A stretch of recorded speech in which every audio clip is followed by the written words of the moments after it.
Each night, Elias dreamt of the village in impossible geometries, streets folding over themselves, rivers running backwards, houses multiplying and collapsing in impossible sequences. Figures moved through the mist, silent and patient, guiding him toward truths he both desired and feared. He awoke, sweating, disoriented, convinced that the hollow had reached into his mind, shaping his perceptions, warping his understanding of space and time. One night, driven by a mixture of terror and obsession, he descended once more into the tunnels beneath the village. The air was thick and close, yet he pressed forward, drawn to a particular corridor whose walls pulsed faintly with an otherworldly glow. At its end, he found a chamber that seemed to thrum with life, despite the absence of breath. In its center lay a stone pedestal, upon which rested an intricately carved box. The wood was blackened, polished to a spectral sheen, and upon its surface, carvings of eyes stared unblinkingly, as though aware of his gaze. Compelled beyond reason, Elias opened the box. Inside lay relics of the village's past, fragments of letters, personal effects, tokens of remembrance. Each item seemed imbued with a spectral weight, as if the hollow had imprinted upon them a memory, a fragment of soul. He touched them reverently, feeling the pull of centuries, the weight of countless disappearances. And then, as if the hollow had been waiting, the whispers coalesced into a single voice, clearer than ever before. You are ours now, as they were, as all who seek the hollow must be. Elias stumbled back, the lantern shaking in his hand. The chamber seemed to stretch, walls bending impossibly, shadows lengthening until they merged with the fog above. He realized the full extent of his peril. The hollow had ensnared him not by force, but by curiosity. It was a predator patient as stone, slow as death, and infinitely cunning. His desire to uncover its secrets had led him willingly into its grasp. Days and nights became indistinguishable. Elias wandered the village in a daze, following paths that only appeared under the shifting light of the fog. The villagers' whispers no longer needed words. Their presence was felt in every creak of floorboards, every sigh of the wind through broken shutters. And in mirrors, water, and reflective surfaces, he saw himself not as he was, but as he was becoming. A hollow echo, a shadow among shadows, another lost soul inscribed upon the village's memory. By the chapter's end, Elias understood that knowledge was the hollow's weapon, curiosity its trap. Each secret uncovered, each passage explored, each glimpse of the village's hidden history drew him deeper into its embrace. And though terror gnawed at his mind, he could not stop, could not retreat. For to leave was impossible. The hollow would not release him, and the whispers promised, ever patient, ever persistent. The heart of the hollow awaits, and you shall see it in time.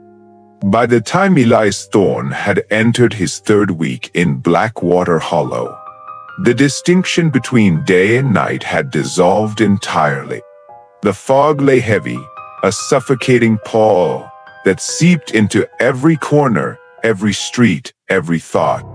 The sun, when it rose, was merely a dim glow behind a gauze of silver. The moon, when it appeared, reflected off the mist, as though the village itself breathed light. Elias wandered its streets with the slow, deliberate movements of a man already half subsumed by obsession.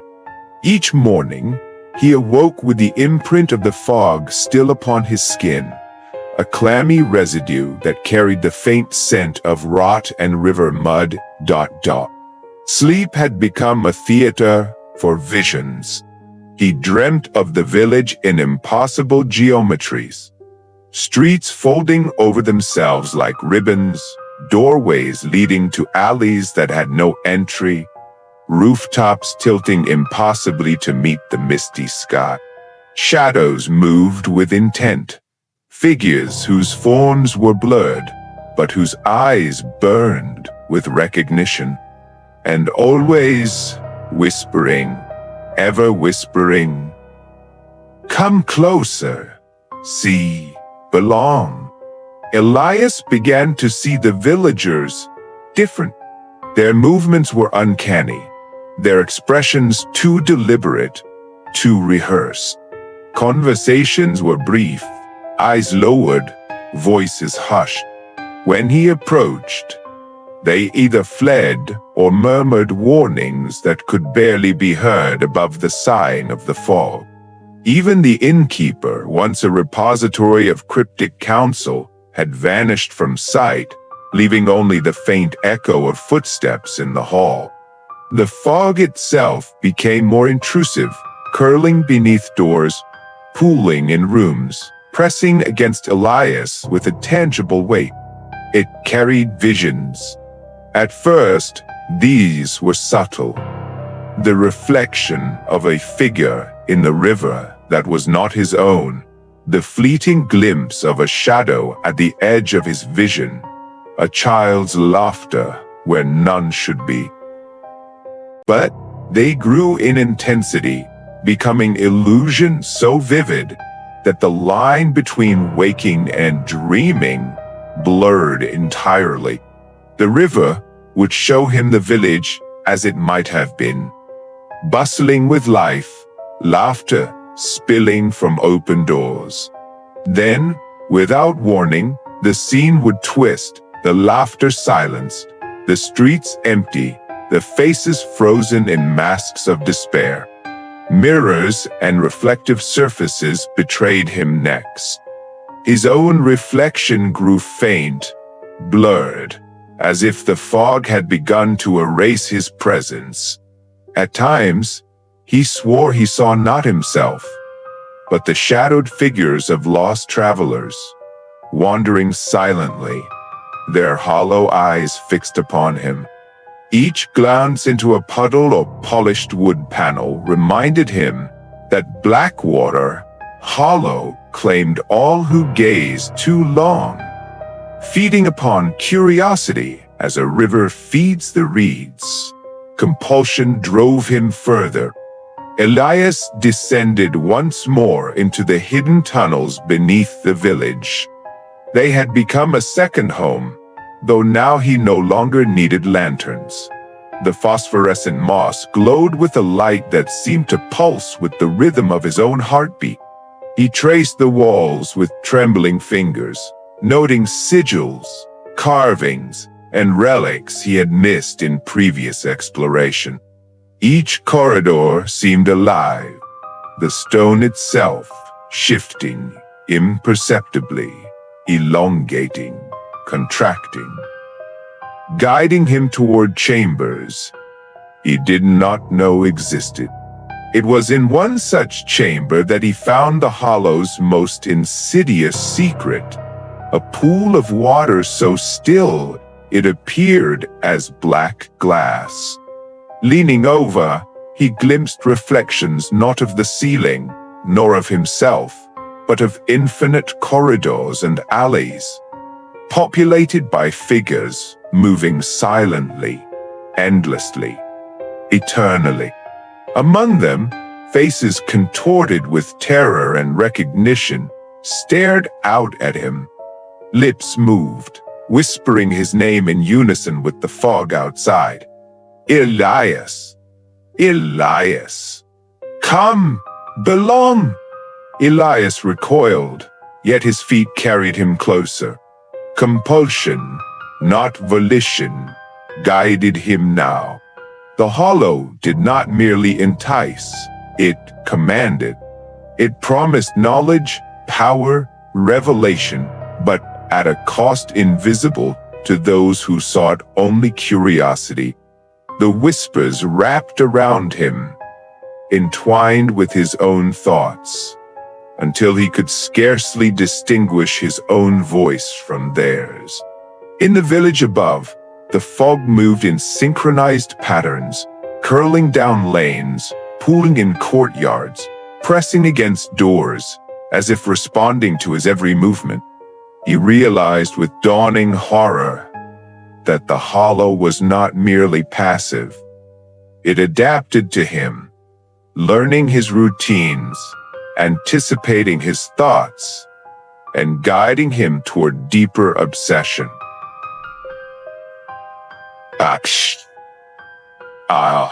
Boy. 1 and 2. Dance. Even the river, once a mirror for his fears, now seemed to murmur with conscious intent, its gentle lapping a lullaby of entrapment. At the inn, he found the chamber increasingly uninhabitable.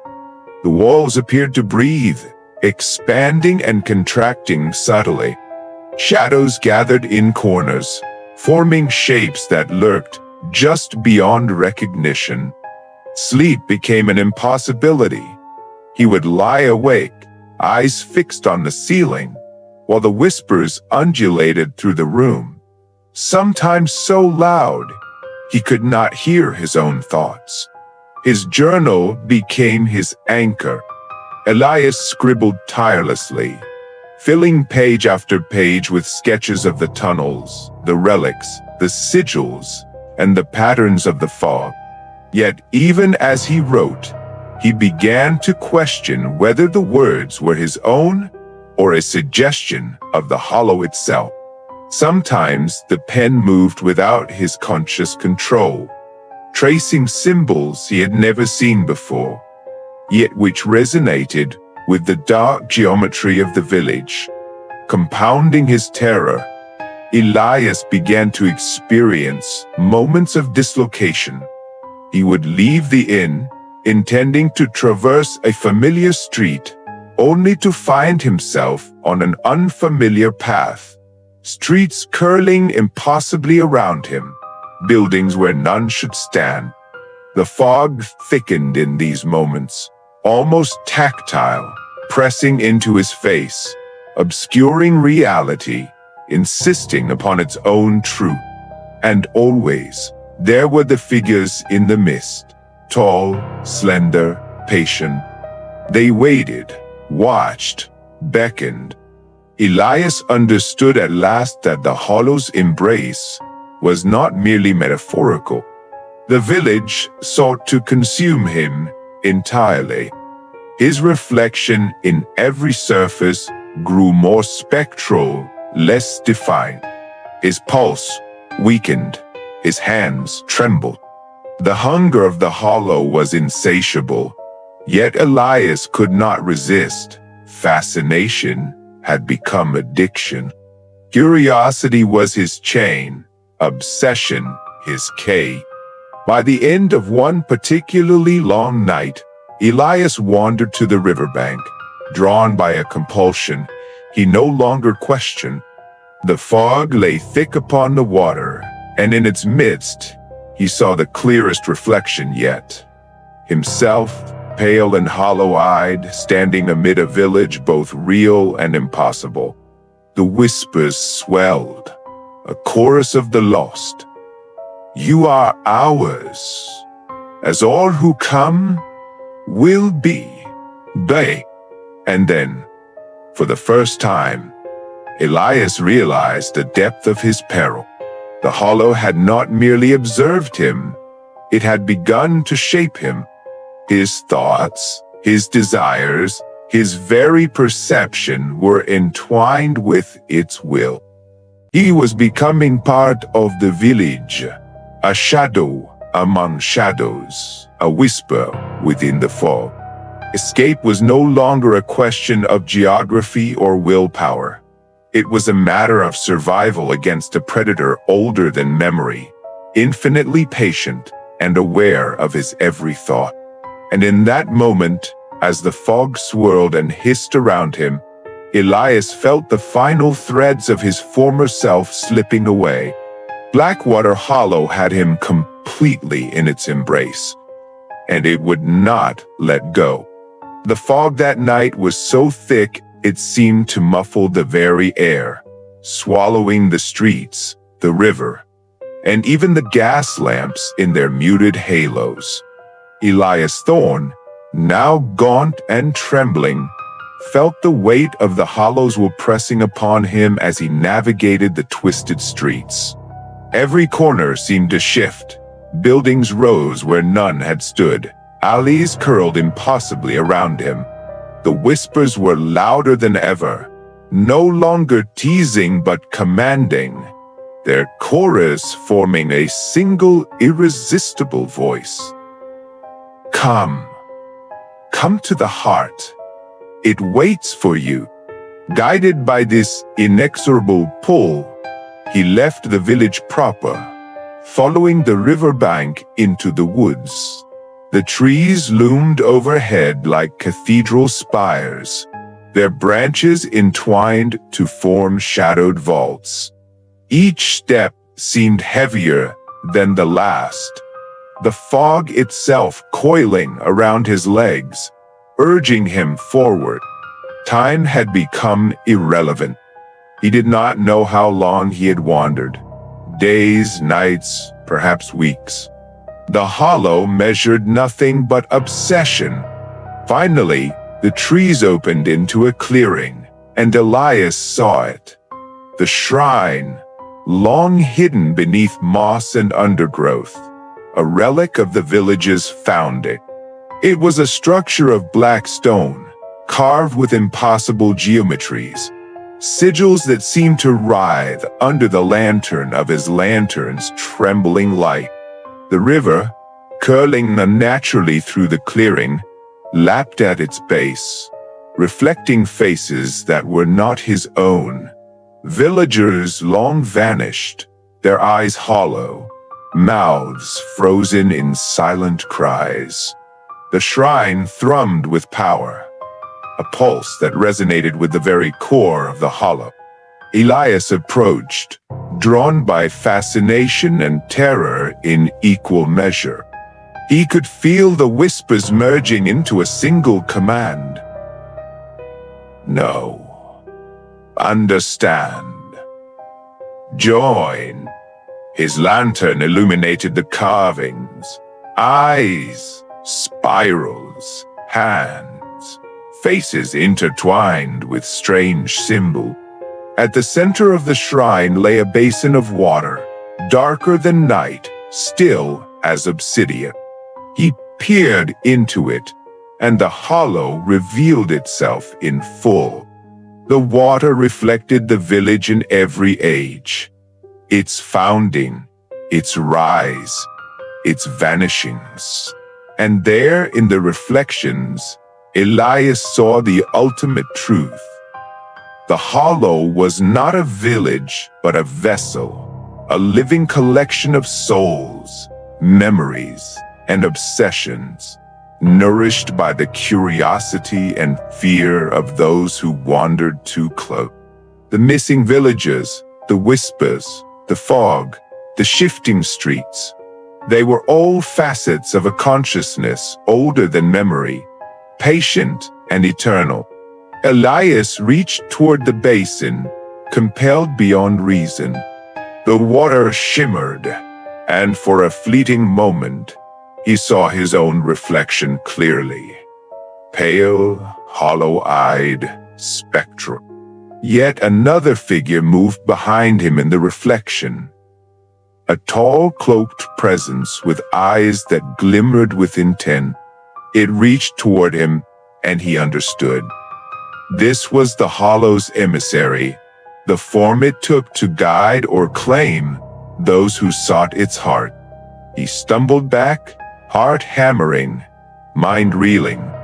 The whispers rose to a deafening crescendo, overlapping with his own thoughts, until he could no longer distinguish between his desires and the village's will. The shrine seemed alive. The stones pulsed beneath his fingers. The river hissed. The trees groaned. Reality itself was bending, reshaping to accommodate the Hollow's appetite. And then he understood the final, horrifying truth. To leave Blackwater Hollow was impossible. Every attempt to depart had already been anticipated and nullified. The village's design, its labyrinthine streets, its fog, its very consciousness, ensured that no traveler ever truly escaped. The Hollow did not imprison merely bodies. It claimed minds, hearts, and souls, weaving them into its eternal tapestry. Elias fell to his knees, trembling, the lantern slipping from his fingers and extinguishing with a sibilant hiss. Darkness enveloped him, yet he could see everything. The shifting reflections in the basin, the shadows writhing in the trees, the flickering forms of villagers he had never met yet somehow recognized. A cold, patient hand seemed to brush his shoulder. He dared not turn. "Join us," the voice whispered. "Become part of the Hollow and be eternal." In that moment, Elias felt himself pulled forward, drawn into the basin of black water, as if it were a living thing.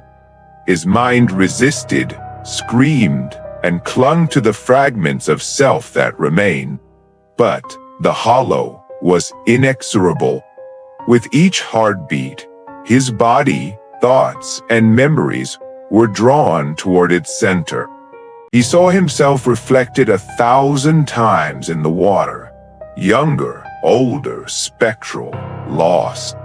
Each reflection twisted, warped, merging into the consciousness of the village itself. The river rose, tendrils of fog, reaching like fingers, enveloping him entirely. The shrine's sigils glowed with an unholy light, pulsing in rhythm with his heartbeat. The whispers became voices, voices became faces, faces became the very air around him. He felt his identity dissolving, becoming another note in the chorus of the Hollow. And yet, amidst the terror, a fragment of will remained. He glimpsed the first day he arrived, the river, the inn, the village streets. He remembered the fear, the curiosity, the thrill of discovery. But even that memory was insufficient. The Hollow claimed him entirely, threading his essence into its tapestry. He became both observer and observed, seeker and trapped, forever part of the village's eternal memory. Hours, days, or centuries later, time had no meaning. The fog receded momentarily, revealing the clearing empty but for the basin. The river rippled, as though disturbed by unseen movement. The shrine remained, black and pulsing, the sigils faintly glowing as though alive. And somewhere, in the shifting patterns of fog, a figure with hollow eyes moved silently, unseen by the world, but ever present within the village. Blackwater Hollow, patient and eternal, waited for the next traveler. Years passed, though time in Blackwater Hollow had a peculiar elasticity. stretching and folding as the village willed. Travelers occasionally arrived, drawn by curiosity, scholarship, or sheer misfortune, only to be swallowed into its embrace.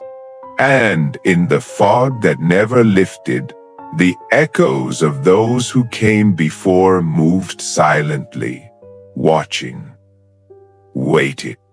The inn still stood, its timber blackened with age, its windows dark, yet the lanterns swung occasionally in the mist, as though tended by invisible hands. A few villagers remained, their faces pale and hollow, their eyes reflecting the memory of those lost long ago. Some whispered of strange travelers, men and women who arrived with notebooks and lanterns, only to vanish, their presence lingering in the fog as a subtle disturbance. Elias Thorne had become one of them. He moved through the village, a spectral echo of the man he once was. In mirrors, water, and polished surfaces, his reflection flickered, sometimes clear, sometimes merged with the shadows of others. He spoke only in whispers, yet the village understood, for it had woven him into its consciousness. His knowledge, his terror, his obsession, all were now part of the living memory of Blackwater Hollow. Visitors, unaware of the danger, came occasionally, guided by rumors of forgotten villages or scholarly curiosity. They saw the fog, thick and curling, saw shapes moving within it, and felt the unsettling sensation of being observed. Those who looked too long into reflective surfaces reported glimpses of a gaunt man with hollow eyes, silently watching them, following them. He was always there, yet never directly present, an echo of Elias Thorne, part of the village's eternal collection. The river, ever present and sentient, carried fragments of memories along its banks. Travelers glimpsed faces in its black waters, faces twisted with terror, longing, and resignation. Sometimes they heard whispers calling their names, beckoning them to the hidden paths, to the labyrinthine tunnels beneath the village, to the shrine at its heart. And some, invariably, followed. Those who entered the tunnels discovered the relics of the past, personal effects, letters, objects infused with the essence of the vanished. The Hollow preserved these fragments meticulously, arranging them as reminders of what it consumed. And as the fog shifted, the echoes of the trapped, voices, shadows, reflections, wove into a chorus that guided the next unwary visitor deeper into the village's heart. Deeper into the village's heart. In the clearing where Elias had confronted the shrine, the basin of black water remained, still as obsidian. The sigils upon the stones glowed faintly, pulsing in rhythm with the unseen presence of the village's collected souls. And within the water, the reflections of all who had entered lingered, their eyes hollow, their forms spectral, all caught in a timeless dance orchestrated by the consciousness of Blackwater Hollow. Elias's own reflection, once distinct, now merged with others.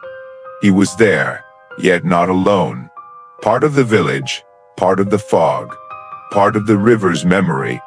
Visitors who peered into the basin sometimes saw him among the reflections, staring back with eyes that were both alive and dead, a silent warning of the fate awaiting those who came seeking knowledge or adventure. Viewer, Adventure. The hollow endured patient and eternal. It did not forget. It did not tire. It did not forgive.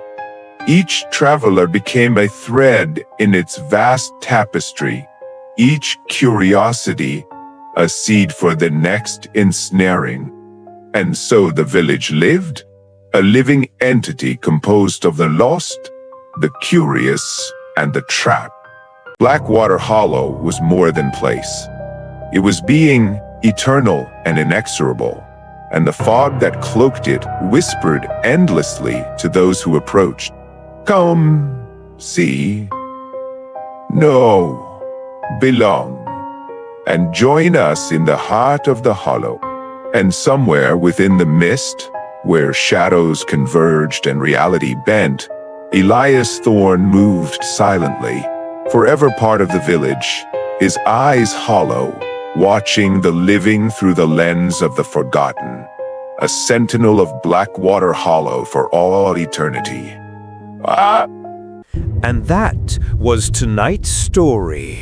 Some tales end with silence, others never end at all. They just wait in the dark, waiting for you. You've been listening to Creepy Night, where every whisper tells a story, and every story leaves a shadow. Sleep well, if you can.